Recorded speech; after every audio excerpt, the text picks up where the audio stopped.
حضور نے ارشاد فرمایا ان رسالت والنبوت قد انقطعت، رسالت اور نبوت اب ختم ہو گئی.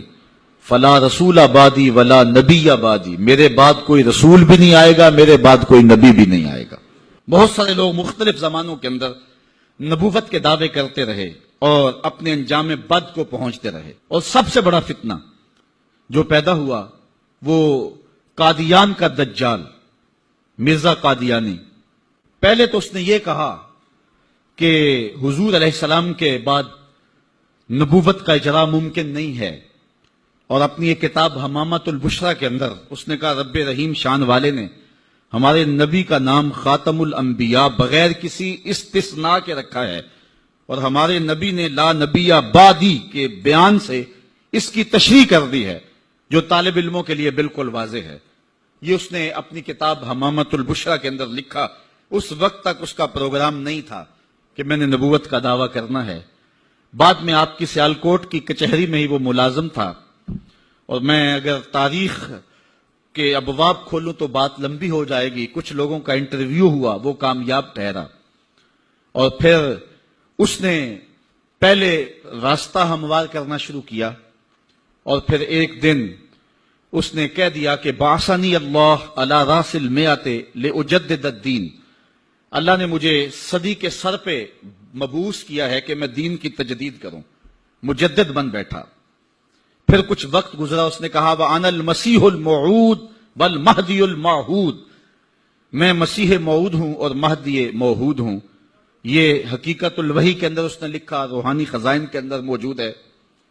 پھر ایک دن بدبخت نے کہا کہ منم مسیح زماں و منم کلیم خدا، منم محمد و احمد کے مجتبی باشد، استغفر اللہ لعنت اللہ علی الکاذبین. اس نے کہا میں ہی مسیح زماں ہوں، میں ہی کلیم خدا ہوں، اور معاذ اللہ استغفر اللہ میں ہی محمد ہوں، میں ہی احمد ہوں کہ جو مجتبی تھے. اور پھر بدبخت آگے بڑھا اور اس نے انبیاء کی توہین کی، ذات باری کی توحید کی، اور کہا بایعنی ربی، میرے رب نے میری بیعت کی ہے. معاذ اللہ استغفر اللہ. یہ روحانی خزائن کے صفحہ نمبر 227 پہ اس نے لکھا. اور پھر کہنے لگا میرے رب نے مجھے وحی کی ہے، انت منی بمنزلت اولادی، آپ میرے لیے میری اولاد کی جگہ ہیں. استغفر اللہ علی ذالک. پھر اس نے کہا ابن مریم کے ذکر کو چھوڑو، اس سے بہتر غلام احمد ہے. استغفر اللہ. پھر اس نے لفظ گھڑنے شروع کر دیے اور اللہ کی وحی اس کو قرار دینا شروع کر دیا. میرے پاس اتنا وقت نہیں ہے کہ اس کے حفوات اور اس کی بکواسات کو آپ کے سامنے رکھوں، لیکن جو اس نے وحی کے نام سے لوگوں تک پہنچایا وہ گالیاں تھیں، وہ لغویات تھے، وہ الوہیت کی توہین پر مشتمل باتیں تھیں، انبیاء کی توہین تھی، صحابہ اور اہل بیت کی توہین تھی، اور تضادات پر مشتمل باتیں تھیں. اور کیوں نہ ہو کہ یہ شخص ازلی بدبخت تھا، اور پھر اس نے یہاں تک کہا کہ جو میری بات کو نہیں مانتے اور مجھے تسلیم نہیں کرتے وہ جنگلوں کے سور اور کنجریوں کی اولاد ہیں. استغفر اللہ علی ذالک. اور مسلمانوں کو اپنی حمایت اور اپنی اطاعت کے لیے اس نے ابھارا.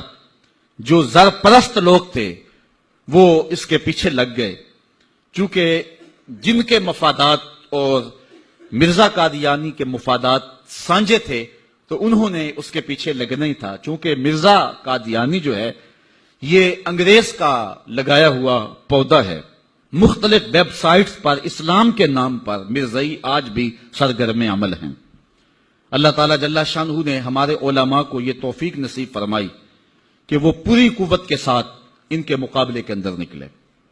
پیر سید جماعت علی شاہ رحمۃ اللہ تعالی علیہ، آپ نے فرمایا ان قریب ذلیل ہو کے مرے گا. پھر جہاں مرا آپ کو پتا ہے، گندگی میں لتھڑا ہوا تھا، تڑپتا ہوا مرا. اللہ تعالیٰ جل شانہ جو علماء کو طاقت دی، انہوں نے ناطقہ بند کر کے رکھ دیا. پھر جب پاکستان بنا تو سب سے زیادہ جن لوگوں نے مخالفت کی پاکستان کی وہ مرزائی تھے. پاکستان کے حق میں انہوں نے ووٹ نہیں دیا. آج بھی جو ربوے میں دفن ہوتے ہیں وہ امانتاً دفن ہوتے ہیں. ان کا عقیدہ ہے کہ پاکستان ٹوٹ جائے گا اور ہمیں اٹھا کر کے جو ہے وہ قادیان میں دفن کیا جائے گا. یہ وصیت کر کے وہاں دفن ہوتے ہیں. جب بھٹو کا دور آیا 74 کے اندر نشتر کالج کے کچھ طلبہ مری جا رہے تھے، ربوے سے گزرے تو مرزائی گنڈوں نے ان کو جو ہے وہ سب و شتم کیا اور غوب و زود کیا، ان کو مارا، زخمی کر دیا۔ تو تحریک پھر دوسری بار جو ہے وہ مرزائیت کے خلاف اٹھ کھڑی ہوئی، جو کراچی سے خیبر تک پورے بانکپن کے ساتھ چلی۔ اللہ تعالیٰ رحمت نازل کرے علامہ نورانی کی قبر پہ۔ انہوں نے علماء کے دستخط کے ساتھ جو ہے وہ اسمبلی کے اندر درخواست جمع کروائی مرزائیوں کو اقلیت قرار دینے کے لیے، قرارداد پیش کی، اور پھر کیا ہوا، 3 مہینے کی مسلسل محنت۔ علامہ سارا دن اسمبلی کی کارروائی میں رہتے اور راتوں کو دور دراز علاقوں کا سفر کرتے اور جلسے کرتے اور ختم نبوت پر جو ہے وہ لوگوں کو ابھارتے، اور پھر مرزائیوں کو بھی بلایا گیا، صفائی کا موقع دیا گیا۔ پھر ایک وقت آ گیا کہ حکومت مجبور ہو گئی۔ مسٹر بھٹو علامہ نورانی سے کہنے لگے، نورانی صاحب یہ تو مدارس کے دارالافتاء کا مسئلہ ہے جو آپ اسمبلی میں لے آئے، یہ تو علماء کا کام ہے کہ کون کافر ہے اور کون مومن ہے، تو آپ اس کو اسمبلی کے فلور پہ لے آئے ہیں تو اس کو مدارس میں حل کرنا چاہیے تھا۔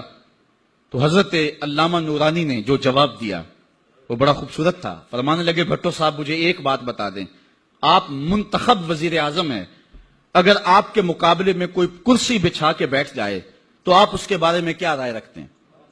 تو بھٹو کہنے لگا، یا وہ باغی ہے یا وہ پاگل ہے۔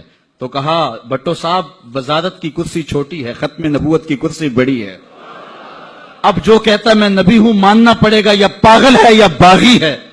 پھر وہ وقت آیا، 7 ستمبر کی شام تھی کہ اسمبلی کے فلور پر جدھر دیکھتے تھے نعرہ رسالت اور نعرہ توحید اور ختم نبوت زندہ باد کے نعرے ہی گونج رہے تھے۔